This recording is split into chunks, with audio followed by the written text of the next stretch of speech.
બોલો અમૃત બાપાની જય, બોલો અમૃત બાપાના મેરડી માતાની જય, બોલો ખડોલધામ પ્રતિષ્ઠા મહોત્સવની જય। આપ સર્વે ને ખડોલધામથી અમૃત બાપાના મેરડી ધામથી સર્વેને જય માડી। જય માડી। આપે સૌએ આ અલૌકિક અને અવિસ્મરણીય મૂર્તિ પ્રતિષ્ઠા મહોત્સવ બધાએ માણ્યો છે, કોઈએ પ્રત્યક્ષ અને કોઈએ પરોક્ષ રીતે।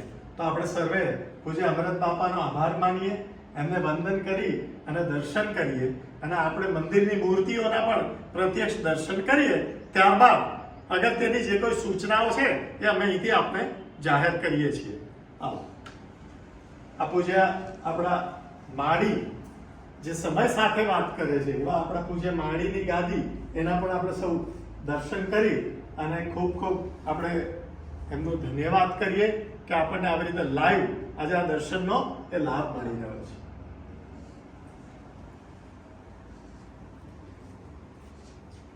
અમૃત બાપાનું મેરડી ધામ,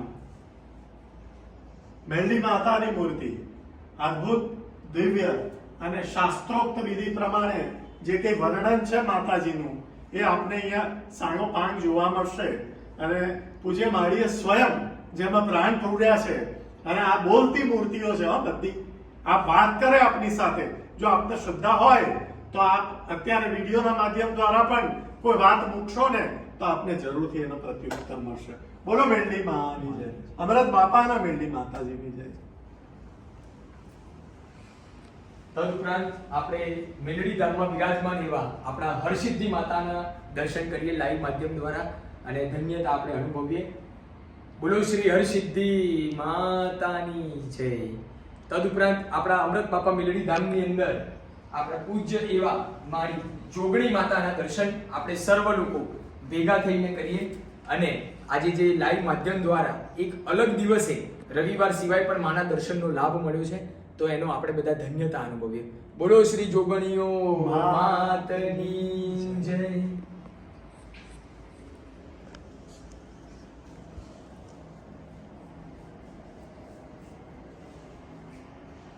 તો આ છે આપણું મેરડી ધામ, અમૃત બાપાનું મેરડી ધામ। અહીંયા ગૌશાળા પણ છે, અહીંયા અન્નક્ષેત્ર પણ છે, પણ આ મૂર્તિઓ અલૌકિક છે બધી। અને હવે આપણે રવિવાર સિવાયના દિવસે પણ આપ અહીંયા આવી શકો છો, તો આપણે દર્શનનો એ રીતે અહીંયા લાભ પ્રાપ્ત થવાનો છે। અને આજે શુક્રવાર છે, તો આપણે રવિવારની વાત કરીએ તો આવનાર રવિવાર એટલે કે પરમ દિવસે એટલે કે 28/4/2024 રવિવારે મૂર્તિ પ્રતિષ્ઠા થયા પછીનો પ્રથમ રવિવાર છે। તો જે લોકો ચૂકી ગયા હોય પ્રત્યક્ષ અહીંયા આવવાના, જે લોકોએ વિડીયોના માધ્યમથી દર્શન કર્યા હોય અને એમના અંતરમાં એવી ભાવના હોય કે લાવો આપણે રૂબરૂ જઈએ, કારણ કે રૂબરૂ જે દર્શન કરીએ એનો જે લાભ હોય, એનો જે ભાવ હોય એ આખો જુદો હોય છે। વિડીયોમાં તમે જુઓ અને પ્રત્યક્ષ જુઓ ત્યાં પધારો, અને ખાસ તો આ ભૂમિની રજ એ ખરેખર તીર્થધામ છે। આ તો હરસિદ્ધ ભવાનીનું શક્તિપીઠ કહેવાય, હરસિદ્ધિ માતાનું। એટલે અહીંયા જે કોઈ આવશે ને એ ધન્યતા અનુભવશે અને પવિત્રતા પણ એ અનુભવશે। તો આવા આપણા અમૃત બાપા એકદમ પ્રતાપી, એકદમ સાક્ષાત, એકદમ પ્રગટ અને ખૂબ સુખ આપનારા છે। તો 28/4/2024ની આપણે ગાદીની વાત કરીએ તો મૂર્તિ પ્રતિષ્ઠા પૂર્વેના જે કઈ વાતો હતી, જે કઈ રવિવારો હતા, જે દિવસો હતા, એમાં આપણે અગત્યના ફેરફારો લાવી રહ્યા છે। એટલે સર્વે ધ્યાનથી સાંભળજો કે આપણે જે દેવદુખનું સમાધાન છે એ દરેક ભાવિકોને એનો લાભ મળશે, પણ એનો સમય આપણે એ મર્યાદિત કર્યો છે। સવારના 10 વાગે દેવદુખ માટે નામ નોંધવામાં આવશે, નંબર આપવામાં આવશે, અને 10 થી 11 સુધી દેવદુખના સમાધાનના નંબર લખવામાં આવશે। એટલે જેમને દેવદુખનું સમાધાન જાણવું હોય ને સુખી થવું હોય તો પોતે સપરિવાર આવવાનું રહેશે। સપરિવારનો અર્થ હું એવું કહું છું કે એક ઘરમાં આપણે જેટલા લોકો રહેતા હોઈએ એને સપરિવાર કહેવાય। આ 20 સભ્યો હોય તો 20 સભ્યોએ આવવાનું, 3 સભ્યો હોય તો 3 સભ્યોએ અવશ્ય આવવાનું રહેશે। સપરિવાર આવશો તો જ તમારું નામ નોંધવામાં આવશે। અને જ્યારે નંબર નોંધીશું ત્યારે અમે અવશ્ય એવી ખાતરી કરીશું કે પરિવારના બધા સભ્યો આવ્યા છે કે નહીં। આપ એમ કહેશો રસ્તામાં છે, ફ્લાઇટમાં છે, એવું નહીં ચાલે। અહીંયા પ્રત્યક્ષ એટલા વ્યક્તિ અમને જોવા મળશે તો અમે નામ નોંધીશું। એટલે 10 વાગે નામ નોંધવાનું શરૂ થશે 4:10 વાગે. જેમ આપણા માળી સમય સાથે વાત કરે છે ને, એમ હવે આપણો જે મંદિરનો ગાદીનો જે આખો છે ને, બધું સમય સાથે ચાલવાનું છે. એટલે ખાસ બધા નોંધ લેજો. સવારે 10 વાગ્યાથી નામ નોંધવાનું શરૂ થશે. 11 વાગ્યા સુધી દેવદુખના સમાધાનના નામ નોંધવામાં આવશે. બરોબર છે? અને 11 વાગે પ્રસાદ ચાલુ થશે.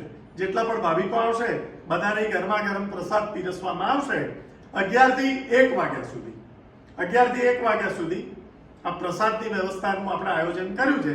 એટલે 1 વાગ્યા સુધીમાં બધાએ પ્રસાદ ગ્રહણ કરી લેવાનો રહેશે. જેમ કે જણાવ્યું તે પ્રમાણે ખૂબ સરસ એવું અત્યારે આ પરિવર્તન લાવવામાં આવી રહ્યું છે. કેમ કે ઘણા નાના દીકરા દીકરીઓને એવા પણ હોય છે કે જે ઘણા દૂરથી આવતા હોય છે, તો જમણવાર એમના માટે મહાપ્રસાદ વહેલા ચાલુ થાય એ મારીનો ભાવ હતો કે ભાઈ 11 થી 1 ની અંદર ઘણા બધા ભાવિ ભક્તો દૂરથી પણ આવ્યા હોય છે અને ઘણો લાંબો સમય સુધી બેસી રહે, એના કરતાં પહેલા પ્રસાદ લઈને માના દરબારમાં બેસે, એવો મારીનો પ્રત્યક્ષ ભાવ હતો. એટલા માટે આ સમયનો ફેરફાર છે. ત્યાર પછીનો સમય કે 1 વાગ્યાથી બપોરના 4 વાગ્યા સુધી જેમના પણ નંબર સવારે 10 થી 11 ની વચ્ચે લખાયા હશે તેમને માળીદા દ્વારા દેવ દુઃખનું સમાધાન અમૃત બાપાના મેલડી ધામમાં આપવામાં આવશે. ખાસ વસ્તુનું ધ્યાન રાખવું કે બપોરે જે 1 થી 4 નો સમય છે તેમાં પરિવાર સાથે આવેલા અને જેમનું નામ નંબર સવારે 10 થી 11 ની વચ્ચે લખાયું છે તેમને જ માત્ર અત્યારે દેવ દુઃખના સમાધાન માટે માળીની આગળ બેસાડવામાં આવશે. ત્યાર પછી 4 થી 7 કે જે માળીના જે ભાવિ ભક્તો જોઈએ છે આપણે કે હજારોની સંખ્યામાં આવે છે, તો એમનો પણ એવો ભાવ હોય છે કે માતાજીને આટલું સરસ પ્રાણ પ્રતિષ્ઠા થઈ તો માતાજીની મૂર્તિઓના પ્રત્યક્ષ દર્શન કરે. એ માટેનો એક સમય આપણે ફિક્સ કરીએ છીએ કે બપોરે 4 વાગ્યાથી સાંજના 7 વાગ્યા સુધી દરેકને માળીના મંદિરમાં એટલે કે આપણા અમૃત બાપાના મેલડી ધામની અંદર દરેકને દર્શનનો લાભ આપવામાં આવશે. એટલે આ ખાસ તમે ધ્યાન રાખવું. અને સ્થળ તો આપણે બધા જાણીએ જ છીએ, આપણું અમૃત બાપાનું મેલડી ધામ. આપ ગૂગલ કરશો ને તો તમને પિન થઈને દેખાશે. આ મેલડી ધામ એ અદ્ભુત અને એવું આ આખું તીર્થધામ બની ગયું છે કે આખા બ્રહ્માંડમાં છે ને હવે એની પ્રસિદ્ધિ થઈ ચૂકી છે. કારણ કે બાપા પ્રત્યક્ષ વિરાજમાન થઈ ગયા છે. બાપા આપણી સાથે વાત કરે એમ લાગે કે હમણાં બોલશે બાપા. તો આ ખડોલ મુકામે આવેલ છે. ખડોલ એટલે અમદાવાદથી આશરે 55 કિલોમીટરના અંતરે આવે છે. આપણે બાય રોડ આવવું હોય તો ઇઝીએસ્ટ સરળ રસ્તો એક જ છે કે તમે જશોદા ચોકડી આવી જાઓ તો જશોદા ચોકડીથી તમારે ખાતરજ આવવાનું રહેશે. ખાતરજથી તમે મૌધા પધારશો અને મૌધાથી ડાકોર આવતા 6 કિલોમીટરે આપણું અમૃત બાપાનું મેલડી ધામ એ મેઇન રોડ ટચ છે. રોડ ઉપર આપણું પાર્કિંગ લોટ છે એટલે તમને ત્યાંથી આઈડિયા આવી જશે. અને તમે કોઈને પણ પૂછશો ને તો તમને એ પણ સરનામું બતાવી દેશે. ડાકોર પહેલા છે. આ બાજુથી કોઈ વડોદરા તરફથી આવતા હો તો તમારે નડિયાદથી આવવાનું રહેશે. અને કોઈ ગોધરા પંચમહાલથી આવે તો એને કઠલાલ થઈને આવવાનું રહેશે. જો હવાઈ માધ્યમથી તમે આવો હેલિકોપ્ટરથી કે એરપ્લેનથી, કારણ કે ભાવિકો માળીના આખા બ્રહ્માંડમાં છે, આખા વિશ્વમાં છે. ગયા રવિવારે જ એક અમારા એક ભાવિકનો ફોન આવ્યો હતો કે તમારી આજુબાજુમાં હેલિપેડ છે. કેમ? તો કે મારા હેલિકોપ્ટર લઈને માળીનું દર્શન કરવા આવું છે. એટલે અમે તપાસ કરી તો જે કંઈ અમારી પાસે માહિતી હતી એ મોકલી. એટલે જેને બાય એર આવવું હોય તો હેલિકોપ્ટર દ્વારા આવવું હોય તો હેલિપેડની વ્યવસ્થા છે આજુબાજુમાં. એરપોર્ટ પર બી આપ હેંગરમાં પાર્ક કરી શકો છો. બાય એર તમે આવો ફ્લાઇટમાં તો અમદાવાદ એરપોર્ટ તમારે ઉતરવાનું રહેશે. ત્યાંથી તમે બાય કાર અહીંયા આવી શકો છો. ઉબર ઓલા અવેલેબલ હોય છે. બરોબર? ટ્રેનથી તમે આવો તો તમે નડિયાદ જંકશન ઉતરી શકો છો. પણ ઊંધી દિશામાંથી તમે આવો તો તમારે અમદાવાદ જંકશન ઉતરવાનું રહેશે. અમદાવાદથી તમે બાય રોડ આવી શકો છો. ડાકોરની એસટી બસમાં તમારથી અવાય અને તમે મૌધા એસટી સ્ટેન્ડે પર ઉતરી શકો છો. અથવા ડાકોરની એક્સપ્રેસ બસમાં તમે બેસો, ડાકોરની ટિકિટ લો અને મૌધા ઉતરી જાઓ. એ તમે એસટી બસ દ્વારા આવો. કોઈને ઉબરમાં આવવું હોય કે ઓલામાં કે ટેક્સીમાં આવવું હોય તો તમે મેટ્રો દ્વારા અથવા બીઆરટીએસ દ્વારા તમે જશોદાનગર ઉતરશો ને તો ત્યાં બધી છે ને વેન બધી ઊભી જોઈએ, ઇકો ગાડીઓ. હા, તમે એટલું કહો ને મેલડી ધામ એટલે એમ કહેશે 100 રૂપિયા પર હેડ. 100 રૂપિયામાં સીધા મેલડી ધામ અહીંયા જ તમને ઉતારી દેશે, નાકા પર જ. એટલે આવું અદ્ભુત બધી વ્યવસ્થા કરેલી છે. બધા રોડ રસ્તા એટલા સરસ અહીંયા ગોઠવાયેલા છે. બરોબર? તમે કારપુલમાં પણ આવી શકો. તમારે સપરિવાર આવવાનું છે, મિત્ર મંડળ સાથે આવવાનું છે તમારી જે કંઈ તકલીફો હોય, તમારા અંતરમાં જે કંઈ દુઃખ હોય, આદિ વ્યાધિ હોય, એ બધું તમારે જો ટાળવું હોય અને તમારે સુખદ જીવન જીવવું હોય તો આ મેરડી ધામ તમારે અવશ્ય આવવું જોઈએ. અમૃત બાપાના દર્શન તમારે કરવા જ જોઈએ, અહીંયા પ્રાર્થના મૂકવી જ જોઈએ, કારણ કે અમૃત બાપા બધી ભાષાઓ જાણે છે અને બધા સમાજને અહીંયા આવકારીએ છીએ અમે. હિન્દુ, મુસ્લિમ, શીખ, ઈસાઈ, ચાઇનીઝ, જેપનીઝ, રશિયન, ઇંગ્લિશ, બધા જ આવો. અંગ્રેજો આવી શકે છે, ભલે એમણે રાજ કર્યું ભારત પર, અત્યારે અમૃત બાપાનું રાજ છે અહીંયા. એટલે આવે તો એમને પણ અહીં શરણમાં બેસવાનું રહેશે અને બાપાને પ્રાર્થના કરશો ને તમે, તમને જે ભાષા આવડે એ ભાષામાં આપ મૂકીને જજો માનતા સુખડી.